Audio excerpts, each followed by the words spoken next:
Little brother, I miss you. I miss knowing that you will call me in a couple days or a week or a few weeks when you feel like talking. I miss that techno poppy nightclub type music you would send me. I miss you going on and on about your classes. I miss that you thought I had the answer for everything, or at least a good point of view. I miss our long talks for hours about nothing in particular, but they were so important. I miss how excited you were at the aha moment. I can hear you say, right, right, see, that's the thing right there, isn't it? I miss how you saw the world and people around you. I miss the simplistic question echoing Rodney King, can't we just get along?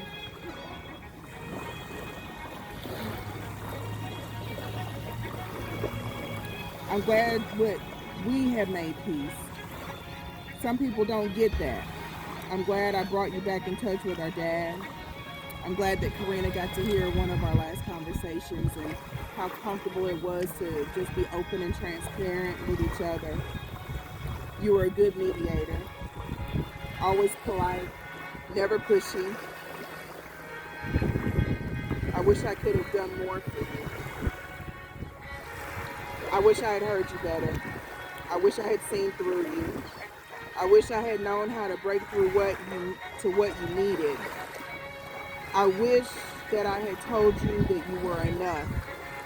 Don't worry about that, doesn't seem to translate the same. I apologize. You were enough. What do you think when you think about Marvin? Annoying little brother? Loving son or nephew or cousin? Funny or thought-provoking uncle? Mediator? Friend? Marvin was all of these. Marvin really was that annoying little brother. I remember a time that we were playing in the house like we weren't supposed to. A very good game of hide and seek. Marvin decided to go hide in the bathroom. I thought the game was over. And then all of a sudden I hear this ba-dum, ba-dum, ba-dum. Marvin fell in the tub thinking that I was coming. I go back there, blood gushing out the back of his head. If you ever wonder what that scar was from, that's what it was from.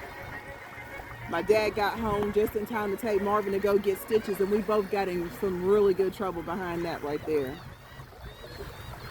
Loving son, nephew, or cousin? Definitely.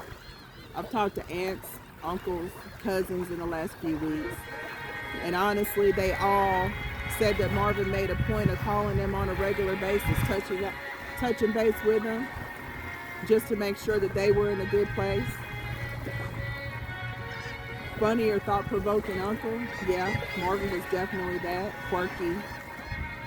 I'm glad that that my kids were able to look at Marvin as kind of like a father figure, even though he was so far away. I'm glad that my kids got that. Mediator? Marvin, definitely. It just seemed like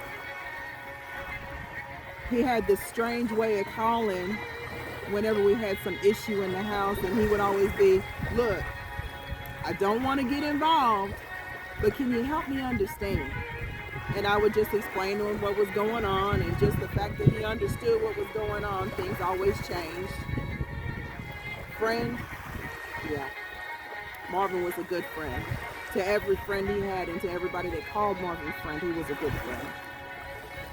From elementary school all the way up through high school and beyond, it seemed like people always would just come to Marvin and just tell him stuff about them. You know, just anything and everything. Marvin truly was gifted to listen. What memories I do have of England, the house always seemed to be full of music. The music spoke to us. The music spoke for us. And so there were songs that Marvin would always sing. You know, like I said, little techno poppy stuff. Some of it meant something, some of it didn't.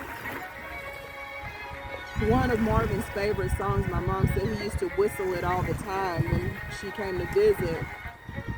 The song was Angels by Robbie Williams. I remember during one of those visits, Marvin called me and told me that Mom was his angel. That he could always count on her to giving correction, love and affection, whether he was right or wrong. Mom was his angel. And Marvin was an angel for so many. I'm just thanking God that he was able to see that same care and concern about him given to him from somebody. Another song that Marvin fell in love with is Amazing Grace. He called me one day asking me, did I know the song? Oh yeah, I know that song, Marvin.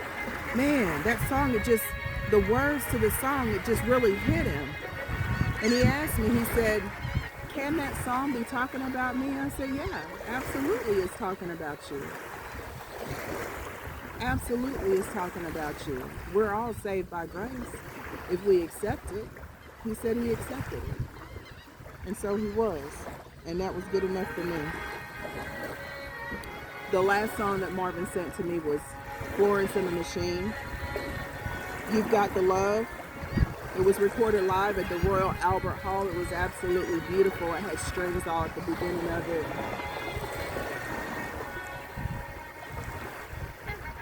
Marvin had a way of sending the right song at the right time, and I was going through something at work. And I texted him back as soon as I heard it. It had me crying. I texted him back and I told him, thank you for that. I really appreciate it. He instantly tried to call me 3 times in a row. What's going on? What's wrong with you? What is it? That was just in him, to want to know what was bothering me, what was bothering us, the family, the people that he loved and cared about. I wish that all we needed was the love of others to keep us here. Marvin had more than enough love for us, that's for sure. Marvin, the annoying little brother. Marvin, the loving son, nephew, cousin. Marvin, the funny, thought-provoking uncle. Marvin, the mediator. Marvin, the friend. Marvin had enough love for us, and I thank him for that, eternally.